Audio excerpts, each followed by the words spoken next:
A esta hora sigue deliberando el Tribunal Penal que analiza la acción de protección planteada por la vicepresidente Verónica Abad en contra de 5 decretos con los que el presidente Noboa nombró a otra vicepresidenta y le encargó el poder. 4 vuelos con deportados ecuatorianos han llegado a Ecuador desde el inicio del gobierno de Donald Trump, 202 en 2 aviones que aterrizaron en Guayaquil la tarde y noche del martes.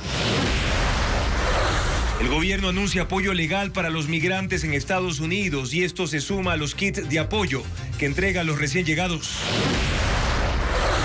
970 indocumentados fueron detenidos en un día en Estados Unidos y los migrantes han retirado a sus hijos de las escuelas por temor a ser arrestados. Hay temor y violencia en el cantón agrícola de Pueblo Viejo, en la provincia de Los Ríos, donde se enfrentan 2 grupos de delincuencia organizada por el control de una ruta clave para el narcotráfico. El Consejo de Participación se prepara ante una posible destitución de 4 consejeros de la Liga Azul y pide a la Asamblea que designe a quienes serían sus suplentes. Asociaciones de empresas de limpieza y mantenimiento protestaron ante el Ministerio de Economía y Finanzas porque, según dicen, les debe $40 millones a 250,000 trabajadores desde hace 8 meses. Una falla geológica provocó un deslave en Pimampiro, Imbabura, y un socavón amenaza al sector Pueblo Nuevo. La suspensión de 224 radares en 7 provincias del país preocupa a 2 organizaciones de seguridad vial, porque desde que inició su clausura en agosto hasta diciembre de 2024, aumentaron los siniestros. Bayer Leverkusen del ecuatoriano Piero Hincapié clasifica a los octavos de final, mientras que PSG de William Pacho y Brujas de Joel Ordóñez jugarán el repechaje de la Champions League. Amigos, buenas noches, bienvenidos a Televistazo Estelar. Comenzamos ya con el desarrollo de la información. Desde esta mañana en el Complejo Judicial Norte se realiza la audiencia por la acción de protección presentada por Verónica Abad en contra de 5 decretos que fueron emitidos por el presidente Daniel Noboa.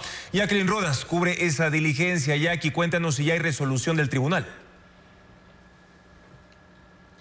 Juan Carlos, del tribunal está deliberando desde las 3:25 de la tarde, ya va para 4 horas. Ha pedido que no se retiren de la sala de audiencias. Ahí permanece la vicepresidenta Verónica Abad, así como los abogados del presidente Daniel Noboa y de la Procuraduría General del Estado. Verónica Abad ha alegado a lo largo de la audiencia que se la ha degradado de su cargo de vicepresidenta. Su abogado ha puesto énfasis en uno de los 5 decretos impugnados, el 494 emitido el pasado 4 de enero, en el que el presidente Daniel Noboa declaró la ausencia temporal de Abad hasta que se presente en la embajada de Turquía y designó a su secretaria de la administración, Cynthia Gelibert, en el cargo de vicepresidenta encargada. La vicepresidenta Abad también ha dicho que se han violado varios de sus derechos, entre ellos sus derechos políticos y a la igualdad y no discriminación. Estamos a la espera de la decisión. Escuchemos lo que dijo su abogado Damián Arvijos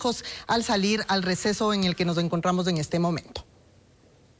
La Presidencia de la República de ninguna manera ha logrado desvirtuar esta irregularidad detrás del decreto ejecutivo 494, en el cual le declara en ausencia temporal a la señora vicepresidenta de la República por razones que no están previstas por la Constitución. Por lo tanto, la designación de la señora Cynthia Gelibert en la vicepresidencia de la República es absolutamente irregular, inconstitucional y además vulnera de manera directa los derechos constitucionales de la señora vicepresidenta Verónica Abad.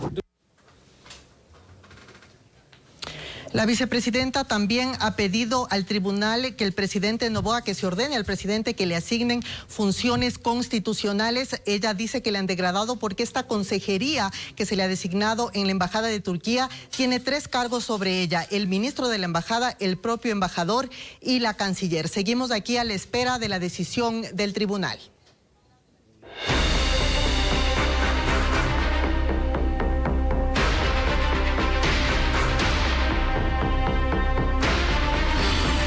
Deportados. ¿Y ahora a qué? 970 personas fueron detenidas en un solo día en operaciones antimigrantes en Estados Unidos. Pedro Jiménez con más información de cómo se desarrollan estos procedimientos. La oficina de la Agencia de Inmigración y Aduanas en Manhattan es el sitio de origen de una serie de operaciones combinadas anti-inmigrantes junto a otras instituciones de seguridad de Nueva York. Van tras individuos con récords criminales que incluyen casos de asesinato, robo o secuestro. La meta para esta semana es de 500 arrestos solo en esa ciudad. Las imágenes corresponden al operativo para la captura de Anderson Zambrano Pacheco, de 25 años, señalado como uno de los cabecillas de la banda Tren de Aragua. Era buscado por varios delitos en el estado de Colorado y ahora se escondía en el Bronx, en Nueva York. Fue sacado de un apartamento a las 5:30 de la mañana. Los agentes dijeron que en el sitio estaban también 3 niños con estatus migratorio desconocido, por lo que serán puestos al cuidado de una institución de asistencia social. Y aunque Nueva York es una ciudad santuario que protege a los inmigrantes, en estos casos han tenido apoyo de la policía local y del alcalde Eric Adams. Pero las deportaciones masivas de la era Trump se realizan también contra otros indocumentados, no necesariamente con historial delictivo. Personas o familias que están ilegalmente en Estados Unidos que dicen tener miedo, al punto que algunos han optado por retirar a sus hijos de las escuelas porque dicen que están en riesgo de ser arrestados cuando van o vuelven de clases, ahora que las redadas comenzaron en Nueva York. En otras ciudades santuario como Chicago, las autoridades federales no tendrán el mismo apoyo por parte de autoridades locales. El alcalde Brandon Johnson dice que ahí la ley está hecha para garantizar que las comunidades de inmigrantes estén seguras. Mientras que en Sacramento, California, los temores entre inmigrantes aumentaron desde la aparición de hojas volantes que llaman a denunciarlos. En su vecindario, en las escuelas, en el trabajo, en la iglesia o en restaurantes. No hay dónde esconderse, señala el impreso, cuyo origen es investigado por la policía. En Estados Unidos ayer hubo 970 detenciones, pero los promedios actuales de arrestos no satisfacen al gobierno, que aspira a deportar a 1 millón de personas este año. Eso es 4 veces más que las expulsiones logradas por Joe Biden en el último año de su administración. Y aumenta el temor de los migrantes ilegales en Estados Unidos con las masivas deportaciones, pero ¿puede el gobierno de Donald Trump apropiarse de los bienes adquiridos por los deportados en ese país? En el siguiente reportaje, Televistazo responde esa interrogante. La preocupación se mantiene latente entre los migrantes indocumentados en Estados Unidos con el incremento de deportaciones desde el regreso de Donald Trump a la Casa Blanca. Y con esto surge otra interrogante. ¿Se puede perder los bienes adquiridos mientras vivieron en ese país? La cuarta enmienda de la Constitución de Estados Unidos lo impide porque garantiza el derecho de propiedad aun cuando el dueño haya sido deportado. Por tanto, el gobierno no tiene la facultad para confiscar bienes. Dado que es imposible el envío de bienes inmuebles y movilizar otros como vehículos o enseres puede ser muy engorroso, los especialistas en temas migratorios recomiendan evitar el abandono de todo lo adquirido, otorgando un poder especial a una tercera persona que resida legalmente en el país. O ponerle el nombre del hijo si es el hijo ciudadano americano. Es importante comenzar a hacer este tipo de trámites. Es un proceso que toma hasta 2 días si lo hacen en Estados Unidos. Quienes ya se encuentran en Ecuador también pueden conceder dicho poder y validarlo en el Ministerio de Relaciones Exteriores y Movilidad Humana, pero el trámite en dicho caso puede tardar hasta 8 días. Ahora mismo puede escribir lo que ellos desean, cuáles son los deseos que ellos necesitan que pase con su casa, con su carro. La ley en Estados Unidos considera a estos bienes como legales. El Consejo de Participación Ciudadana no tiene alternos suficientes para integrar su pleno en caso de que los miembros de la Liga Azul sean destituidos. Por eso pidió a la Asamblea Nacional posesionar a los suplentes que faltan. Francisco Garcés explica esa decisión. El Pleno del Consejo de Participación pidió a la Asamblea que posesione a los consejeros alternos. Esto porque los 4 miembros de la Liga Azul corren el riesgo de ser destituidos por la Corte Constitucional o por el Tribunal Contencioso Electoral, que tienen abiertos procesos que pueden concluir con esa sanción. La moción fue presentada por Gonzalo Albán, quien actuó en la sesión de este miércoles en reemplazo de Augusto Verduga, uno de los consejeros de la Liga Azul que enfrentan la posible destitución.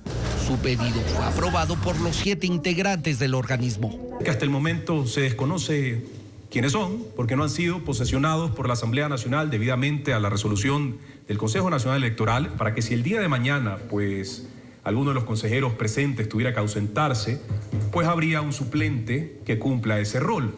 o de llegar, pues en su momento, algún consejero a ser destituido o algo por el estilo, pues pase un suplente a ocupar ese espacio. El pleno del Consejo está integrado también por 7 suplentes, pero solo 3 están posesionados en la Asamblea. Una semana duró la mayoría en el pleno del Consejo, integrada por la llamada Liga Azul afín a la Revolución Ciudadana. Ellos incumplieron un fallo de la Corte Constitucional al pretender restituir a Raúl González como superintendente de bancos. Por eso, la Corte puede destituir a Yadira Saltos, Nicole Bonifaz, Augusto Verduga y Eduardo Franco Lor. El viernes Verduga tomó vacaciones y salió del país. Eso permitió la llegada de Gonzalo Albán y la conformación de una nueva mayoría ya no correísta, con el presidente del organismo Andrés Fantoni y las consejeras Yasmín Enríquez y Joana Verde Soto. Una jueza notificó por escrito la sentencia que determinó la vulneración de derechos de Jorge Ballesteros, quien encabezó la lista de mejores puntuados en el concurso de defensor público. La resolución dispone a la Fiscalía abrir una investigación contra vocales del Consejo de Participación, como le informa a continuación Fabiola Santana. Las decisiones que tomó el Consejo de Participación Ciudadana para designar autoridades siguen siendo observadas por la Justicia Constitucional. La tarde de este martes, la jueza de Quevedo, Fabiola Lagos, notificó en una sentencia que se vulneraron los derechos del postulante Jorge Ballesteros en el concurso de defensor público. Ballesteros era el mejor puntuado, pero la entonces mayoría del Consejo de Participación, integrada por Andrés Fantoni, Michelle Calvache, Juan Esteban Guarderas y Joana Verde Soto, lo descalificaron porque presentó, según dijeron, un documento falso. La comisión de selección lo reintegró al concurso, pero el pleno del Consejo desconoció aquel informe que era vinculante y no podía ser modificado, y en su lugar aprobó un informe jurídico que benefició a Ricardo Morales, actual defensor público. La jueza dijo que se vulneraron los derechos de Ballesteros al debido proceso porque, sin ser jueces, los consejeros decidieron que el documento era falso y con ese argumento impidieron que gane el concurso. La jueza llamó la atención a los consejeros por no respetar la ley y pidió que se remita este expediente a la Fiscalía para que abra una investigación. Entre otras medidas de reparación, dispuso que en 15 días se publiquen disculpas a Ballesteros en la página web del Consejo de Participación. La jueza declaró, no obstante, que su sentencia no cambia la designación del defensor público. Televistazo conoció que el ex concursante la utilizará para acudir a instancias internacionales. Los candidatos a la presidencia de la República manejan distintas estrategias en sus redes sociales, aunque todos buscan un fin común: sumar adeptos a su proyecto político. Así se mueven sus cuentas digitales los aspirantes a Carondelet. Vamos a verlo. Falta poco para las elecciones y ya el tema de las encuestas se cuela en las redes de los candidatos. Henry Kronfle dice que las encuestas verdaderas no son las de las encuestadoras. El cariño de la gente hablan más que las encuestas. Y seguimos subiendo. Andrea González busca formas creativas para mencionar su lectura de lo que dicen las encuestas. Y seguimos subiendo. No les voy a decir por quién voy a votar. Iván Sequicela no menciona las encuestas directamente, pero desliza la sugerencia de que si hay que votar por alguien, que sea por él. Ya estoy en Riobamba. Hay candidatos que en sus redes llevan la cuenta de los días que faltan para la elección. A lo largo de la campaña, Francesco Tabacchi ha ido subiendo cada vez menos contenido gracioso para centrarse más en sus recorridos y en sus propuestas. Agricultura 4.0. Otros candidatos, en cambio, se suman a las tendencias. Leonidas Issa, por ejemplo, se apropia de la fiebre capibara. Y no solo usa la canción característica, sino que lleva un capibara pequeño en el sombrero y hasta sube fotos de dibujos y de peluches del animalito con sombrero y poncho. Y lo que no falta es el registro de lo que pasó en cada uno de los recorridos de campaña. Vean este hornado. Lo que comieron. No resisto tanto cariño. O lo que encontraron en el camino. No me apapaches tanto corazoncito. Las estrategias se van afinando o tal vez los candidatos se van apurando, porque cada vez les queda menos tiempo para publicar y para convencer. Desde hace 6 meses, las autoridades de tránsito del gobierno inhabilitaron 224 radares en las carreteras del país, pero según 2 organizaciones de seguridad vial, no se plantearon alternativas para reemplazar esas medidas de control de velocidad y evitar más siniestros y fallecidos en las vías del Ecuador. Diego Cuenca informa que desde que fueron clausurados esos radares, aumentaron los siniestros. Hay 348 radares instalados en las carreteras del país, que son controlados por la Agencia y la Comisión de Tránsito del Ecuador, CTE. Pero 224, es decir, el 64%, fueron clausurados desde agosto en las vías de Manabí, Los Ríos, Guayas, Santa Elena, El Oro, Azuay y Cañar. Esos dispositivos ya no sancionan a los conductores que circulan en exceso de velocidad, porque según el Ministerio de Transporte, generaban multas irregulares. La medida fue aplaudida por los transportistas. Sin embargo, para organizaciones como la Alianza Global para la Seguridad Vial, atenta contra la vida de los ciudadanos. Haber retirado los radares es irresponsable.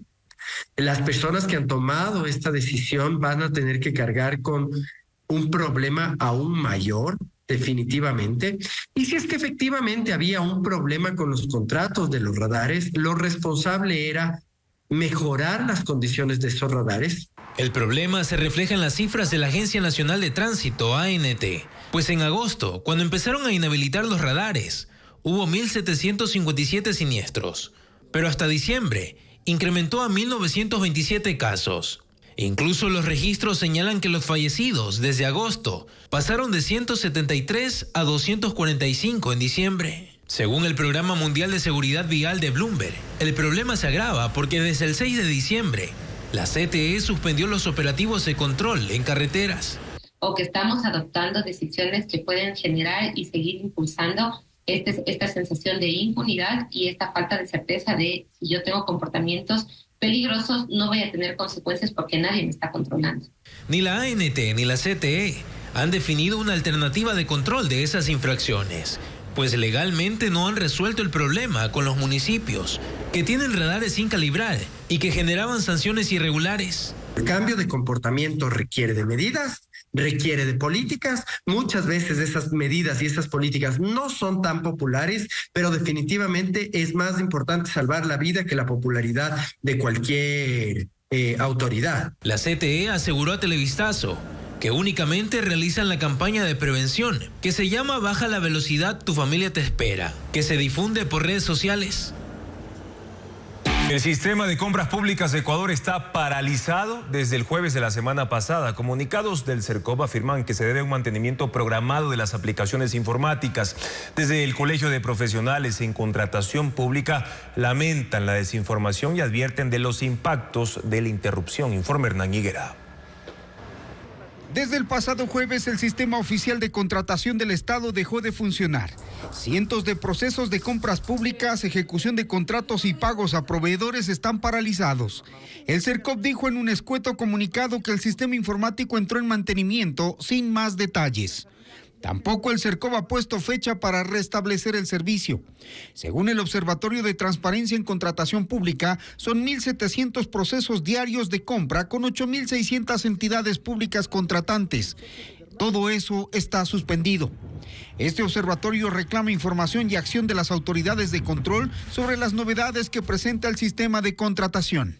Es una herramienta bastante antigua y que actualmente está soportando una carga de información enorme que posiblemente sea lo que está provocando estas paralizaciones. El Colegio de Profesionales en Contratación Pública, en una carta dirigida a la directora general del Cercop, expresa su preocupación por el impacto y la gravedad del problema, ya que quedaron procesos suspendidos en las fases precontractuales y contractuales que se rigen por plazos y calificaciones. También persiste la imposibilidad de verificación y habilitación de proveedores, así como el pago por los bienes y servicios adquiridos por el Estado. El colegio exige explicaciones a lo que denomina un apagón informático del Cercop. Tengo la urgencia de comprar medicinas en el hospital tal. No está habilitado el catálogo electrónico. No puedo subir un proceso de subasta inversa. Televistazo pidió a la Dirección de Comunicación del Cercop su versión. En su página web, el Cercop dice que una vez que se restablezca el ingreso al sistema,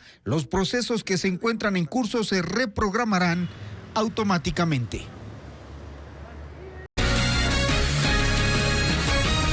La Asamblea Nacional suspendió la sesión de este miércoles en la que el oficialismo, la bancada de ADN, propuso que se declare Edmundo González como presidente legítimo de Venezuela. La presidenta encargada, Esther Cuesta, del correísmo, sufrió un problema de salud y al ser la única autoridad, la sesión no pudo llevarse a cabo. Patricio Díaz tiene los detalles. La Asamblea no trató el reconocimiento de Edmundo González como presidente legítimo de Venezuela. El oficialismo pidió que sea incluido en la sesión de este miércoles, pero en la mañana la convocatoria se canceló. Según se explicó en la Asamblea por motivos de salud de la presidenta encargada, Esther Cuesta. Ella es la única que preside la Asamblea debido a que el resto de autoridades están en campaña por la reelección. Su movimiento, la Revolución Ciudadana, ha evadido reconocer a González como presidente de Venezuela. Ayer el Consejo Metropolitano de Quito, de mayoría correísta, evitó nombrarlo huésped ilustre. Y las autoridades seccionales de Guayas y Pichincha rechazaron la invitación al almuerzo con él. El correísmo siempre ha estado del lado de la dictadura de Nicolás Maduro. Y eso es lo que quieren seguir apoyando. Vamos a insistir en todas las sesiones hasta que se nos reconozca y se dé paso a la solicitud del cambio del orden del día. El correísmo se mantiene en que no hay razón para hacer esa declaratoria. Que se busque la mejor manera para solventar los conflictos, pero que ningún otro país interfiera en las decisiones ajenas, porque no quisiéramos que hagan lo mismo con nosotros. A la Revolución Ciudadana se suma Pachacutic. Quiere que la Asamblea se pronuncie en algo que no es de competencia de nosotros para declarar un presidente que ni siquiera es de nuestro Estado. Sin embargo, el pedido de la bancada de ADN sí tiene respaldo de legisladores de Construye, Partido Social Cristiano y hasta los alternos independientes. El gobierno de Estados Unidos revocó la extensión del estatus de protección temporal para 600,000 venezolanos, una prórroga de un permiso migratorio que les permitía vivir y trabajar en Estados Unidos. Según el diario The New York Times, la decisión pone a cientos de miles de venezolanos en riesgo de deportación. Nos informa Eliana Suárez.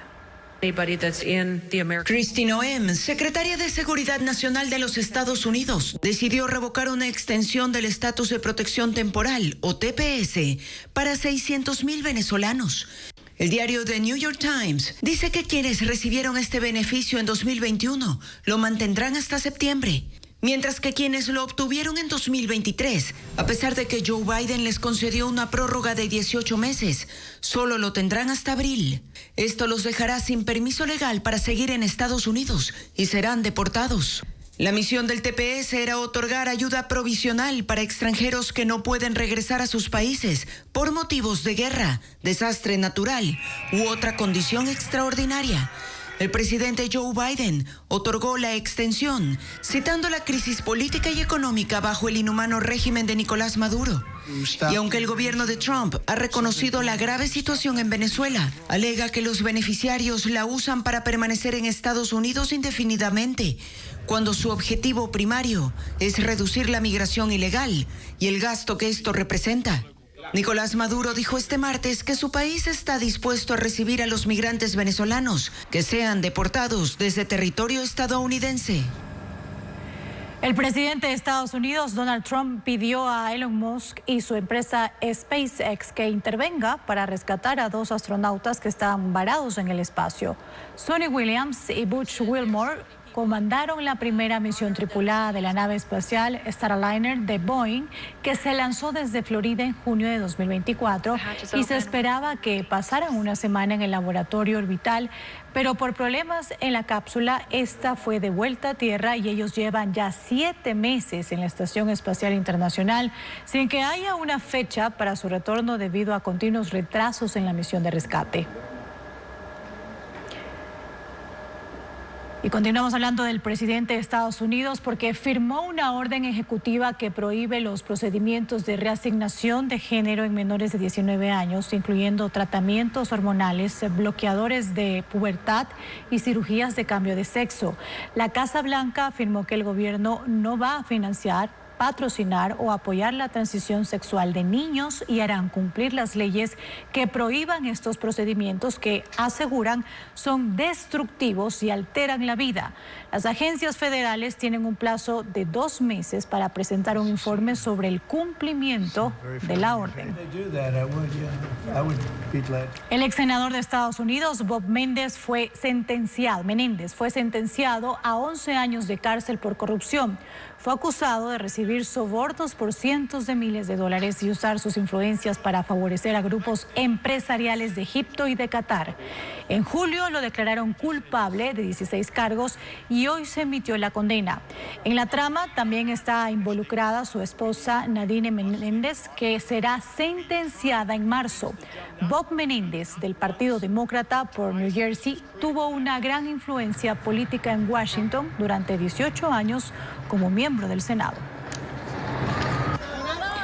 El líder rebelde sirio que dirigió la batalla para derrocar al dictador Bashar al-Assad es el nuevo presidente del país. Ahmad al-Sharaa dirigirá el periodo de transición hacia un nuevo régimen. Desde la caída de al-Assad en Siria se ha derogado la constitución, cerrando el parlamento y el ejército que defendía al-Assad y ha sido disuelto.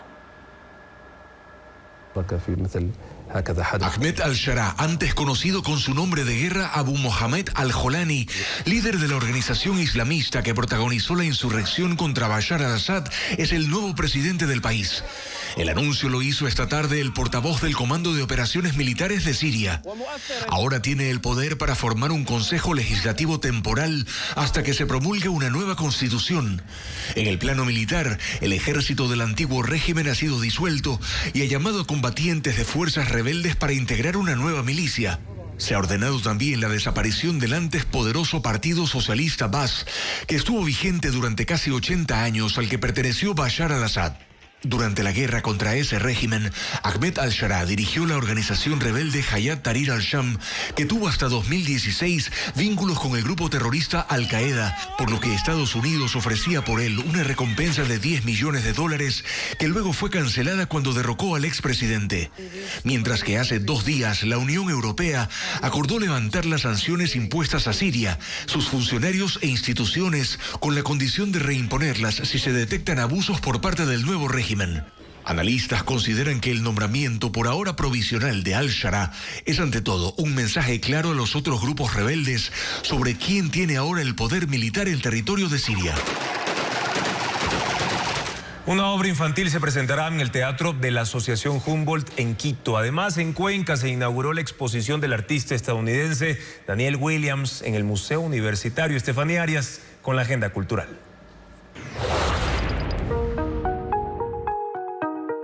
...42 obras que tratan de la cultura y costumbres afroamericana, utilizando materiales como tinta, rapidógrafos, marcadores, plumas y pintura acrílica. Totalidad del artista estadounidense Daniel Williams.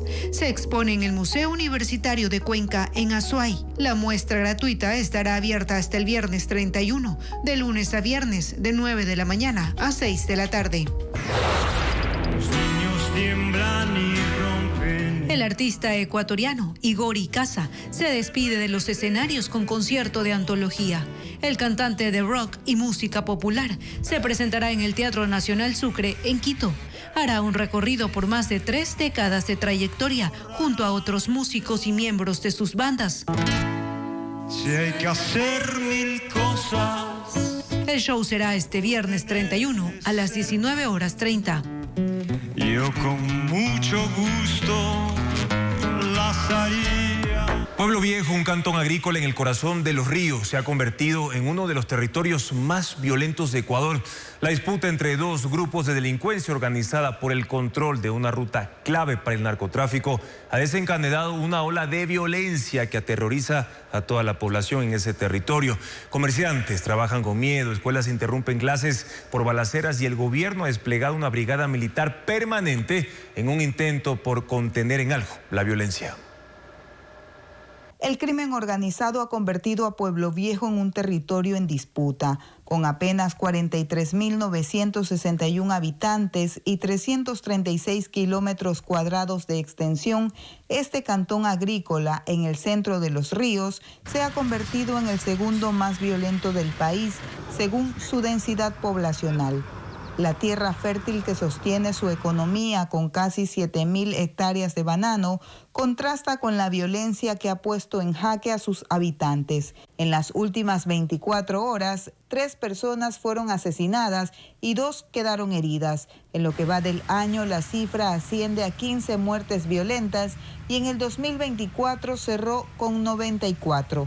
Según las autoridades locales, detrás de esta escalada está la pugna entre 2 grupos de delincuencia organizada. Los choneros y los lobos, pero ellos tienen sus ramificaciones armadas, entonces en ese sentido ellos quieren ganar este sector. La violencia se concentra en San Juan, una de las 2 parroquias de Pueblo Viejo. Su ubicación a 1 kilómetro de la red estatal E25, la vía Pueblo Viejo-Babahoyo, la convierte en un punto clave. Esta carretera atraviesa el cantón, conecta la sierra con la costa y se convierte en una ruta estratégica hacia Guayaquil, el principal puerto del país. Pero la violencia no solo se libra entre bandas, ha dejado cicatrices en la vida cotidiana. En la avenida Aurora Estrada, que concentra el comercio, hay unos 80 almacenes, pero los clientes escasean. Las ventas han caído al menos un 60% y unos 50 negocios han cerrado desde mediados del 2024. Da miedo porque la gente sale a avisarle a uno, cierren los negocios, y entonces uno trabaja con temor. Ni las escuelas han escapado del miedo. En la parroquia San Juan hay 4 establecimientos educativos. Este martes, una balacera ocurrió a 2 cuadras de un plantel en el barrio Manaví Chiquito, el más conflictivo. Alarmados, los padres acudieron de inmediato a retirar a sus hijos, interrumpiendo las clases. Hoy no asistieron.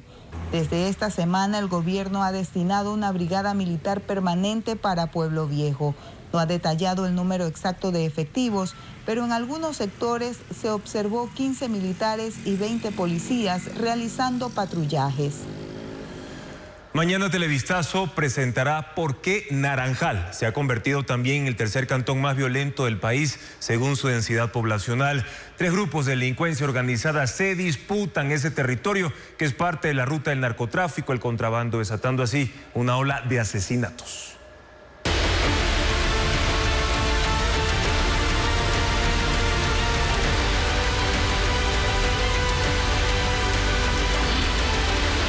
Elecciones 2025.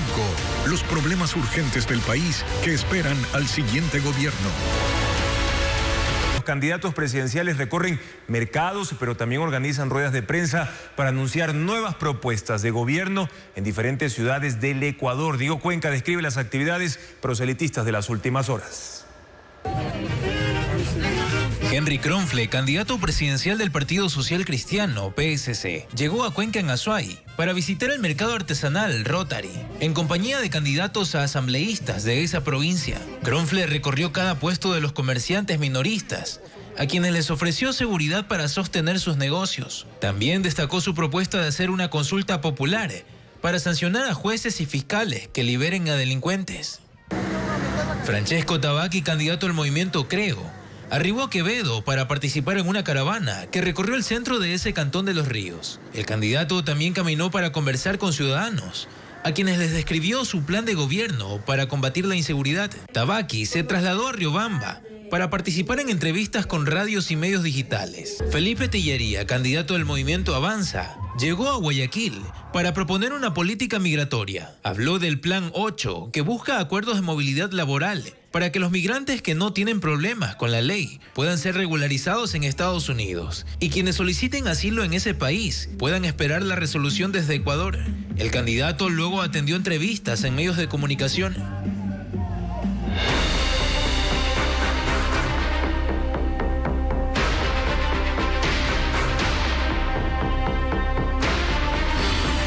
Deportados. ¿Y ahora qué?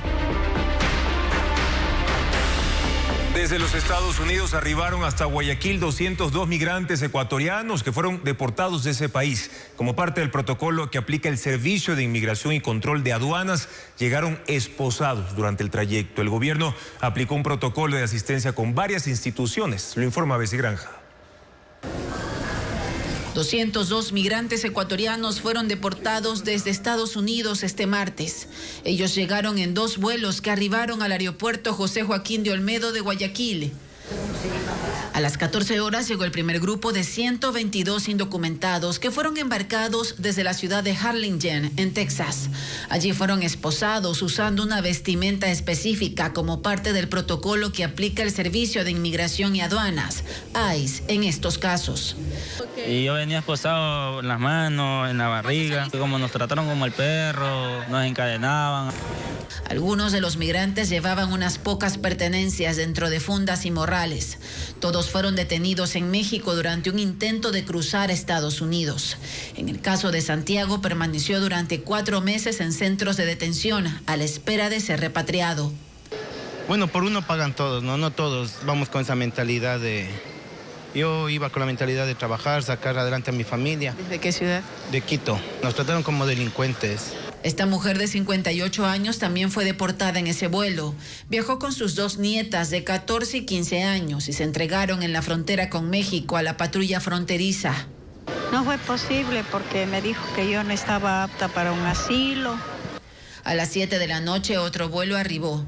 Esta vez fue un avión militar que llegó con 80 ecuatorianos. También fueron detenidos en México a la espera de una cita de la extinta aplicación CBP One para una solicitud de asilo. Nos desesperamos al ver que no tenemos familia, no teníamos un buen trabajo en México. Nos entregamos.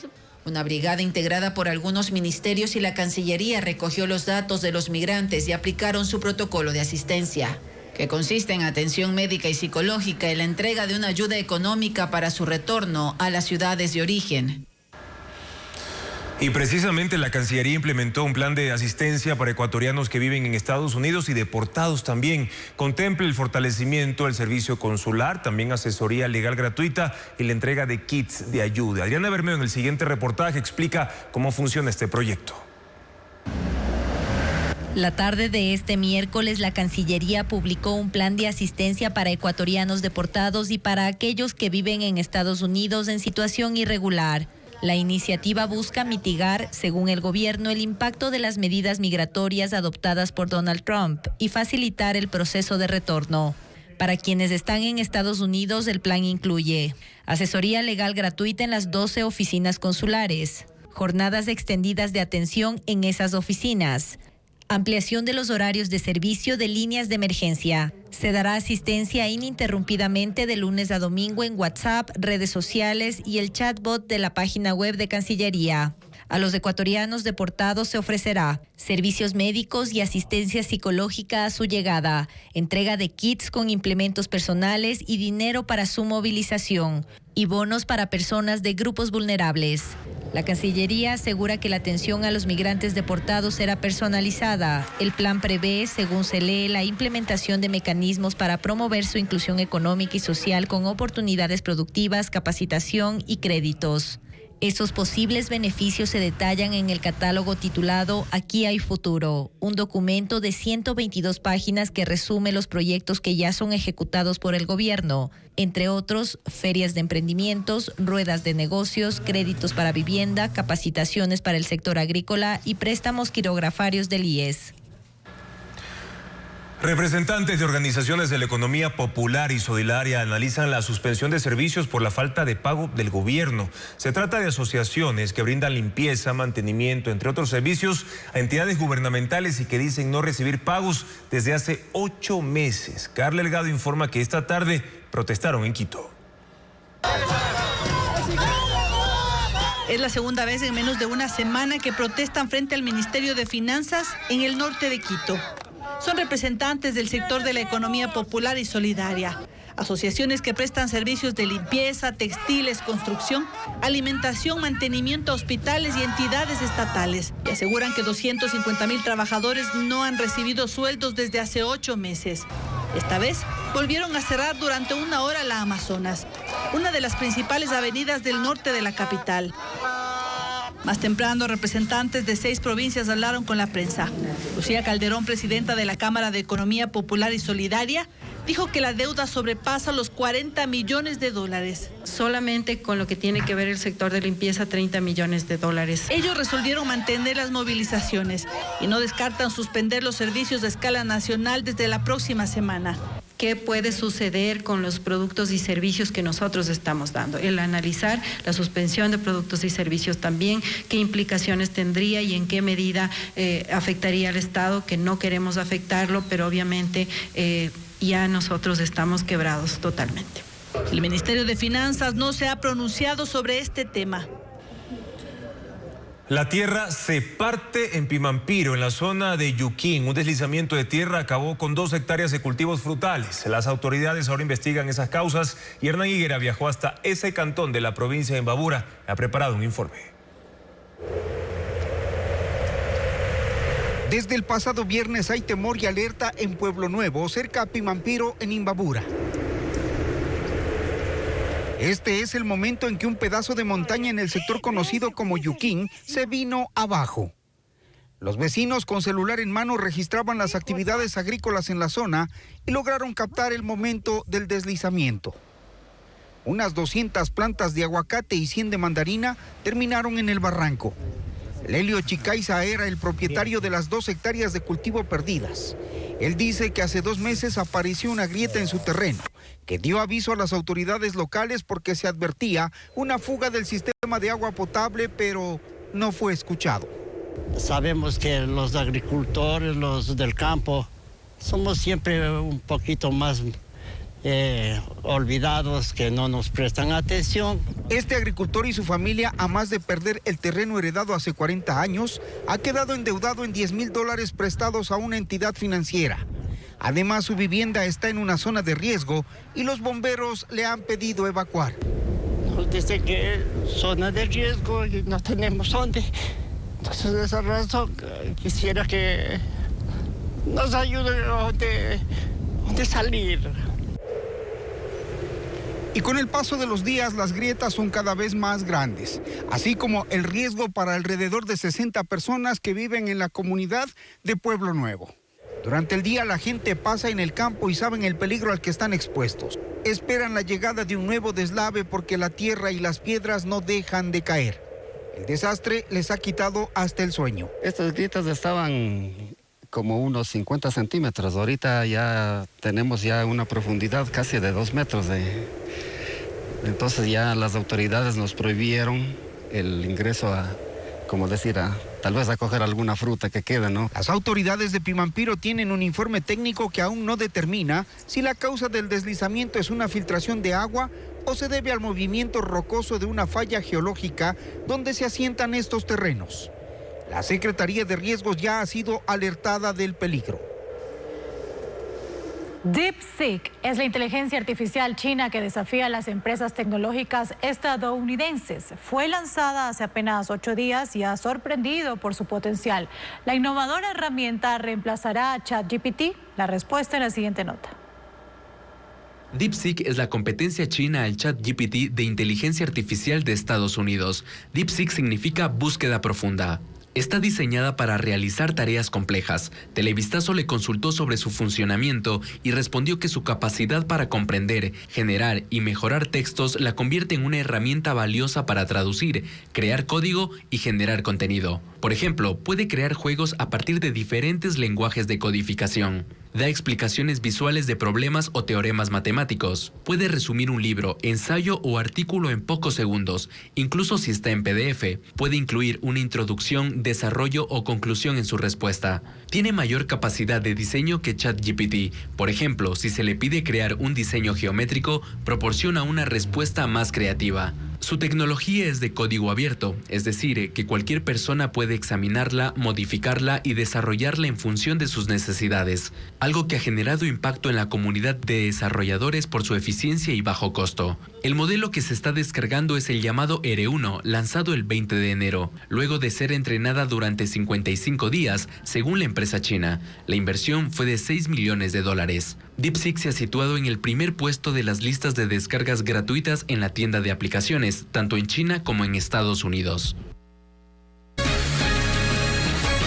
Una vibrante jornada ecuestre llenó de emoción a Tulcán, donde caballos y yeguas de raza inglesa pura se enfrentaron en duelos de velocidad y destreza a lo largo de 3 circuitos. Un espectáculo que mantuvo a 300 espectadores al filo de la emoción y celebró las tradiciones chagras de Carchi, como nos cuenta Paula Andrade.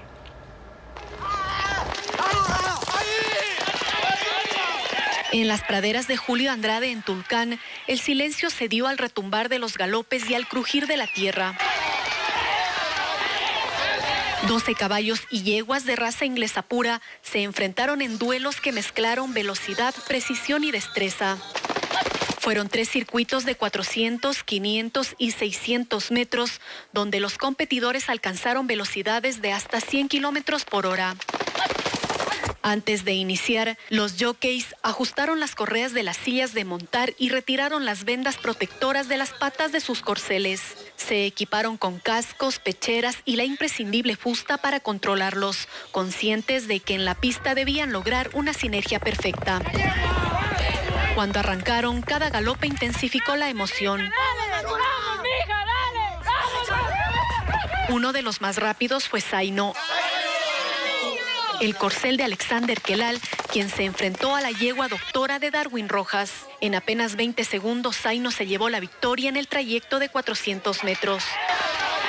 Junior Rojas triunfó en los 500 metros, cruzando la meta en 24 segundos. Su yegua superó por apenas un segundo a la de William Chila. La protagonista del circuito de 600 metros fue la yegua de Darwin Rojas, que completó el recorrido en tan solo 27 segundos, dejando una marca de destreza y velocidad. Yo vivo a los 5 metros de los caballos, duermo con ellos, vivo con ellos. Es una dedicación 100%. Unos 300 espectadores disfrutaron de este evento ecuestre que busca mantener vivas las tradiciones de Carchi. Y el artista colombiano Fonseca regresa a Ecuador para brindar un concierto este sábado en Quito.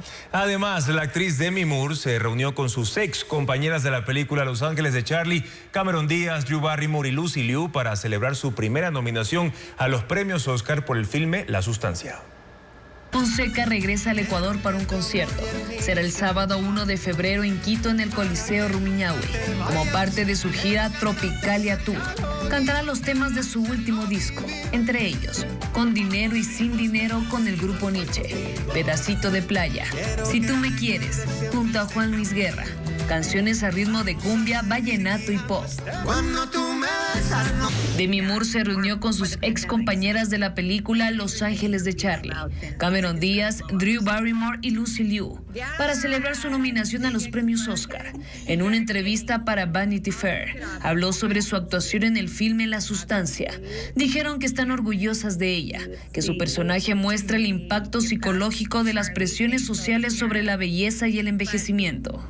La española Aitana envía indirectas a su expareja Sebastián Yatra en su nueva canción Segundo Intento, en el que habla de que dar nuevas oportunidades en el amor no es muy aconsejable.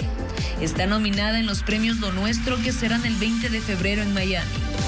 La comunidad china de Guayaquil recibió el Año Nuevo con un festival en el centro de la ciudad. Con desfile, trajes típicos y danza celebraron esta fecha, que en 2025 la representa la serpiente de madera. Estefanía Arias con más de esta tradicional fiesta. La danza del león, tai chi y artes marciales. Así celebró la comunidad china de Guayaquil el inicio del Año Nuevo, también conocido como la Fiesta de Primavera. El festival se dio en el centro de la urbe, recorriendo 4 calles: Sucre, Chimborazo, Colón y Pedro Carbo, zonas donde esta comunidad se ha asentado desde el año 1900 y donde sus costumbres se visualizan fácilmente. Para el cónsul de la República China, se trata de una fiesta que une a la familia. En este nuevo ciclo, la serpiente de madera es el animal representativo y, según su cultura, significa sabiduría y creatividad.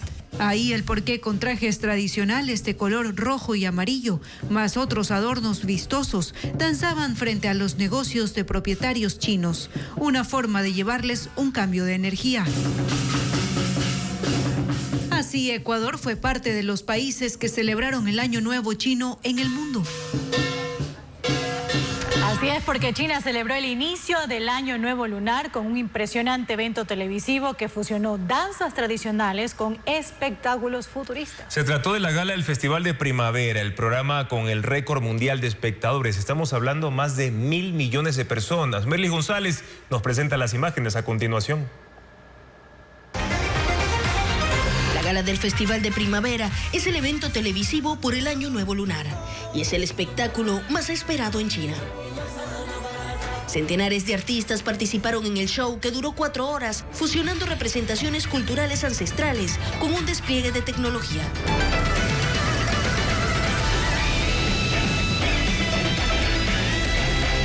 Hubo danzas, musicales y muestras de artes marciales, todas acompañadas por coloridas escenografías y pantallas gigantes de alta resolución.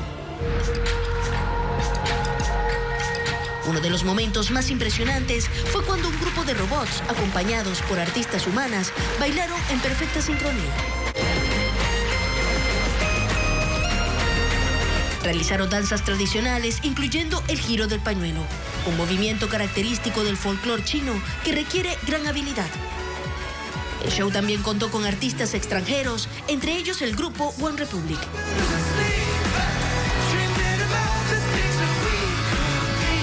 La gala es el evento televisivo más visto del planeta, con más de 1.000 millones de espectadores. Pero no fue la única celebración. La fiesta del Año Nuevo también llegó al espacio con el festejo de los astronautas chinos en la Estación Espacial Internacional. Estas celebraciones son consideradas Patrimonio Inmaterial de la Humanidad por la UNESCO.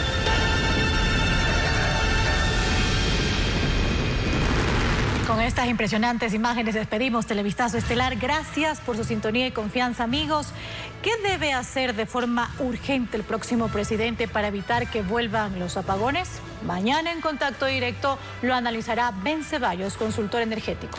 Además, en ese espacio también estará Fernando Heitner, abogado laboralista, para analizar qué debe cambiar en las leyes para brindar oportunidades laborales a los ecuatorianos deportados desde los Estados Unidos. Los esperamos en la primera emisión de Televistazo a las 5:55 de la mañana. Buenas noches.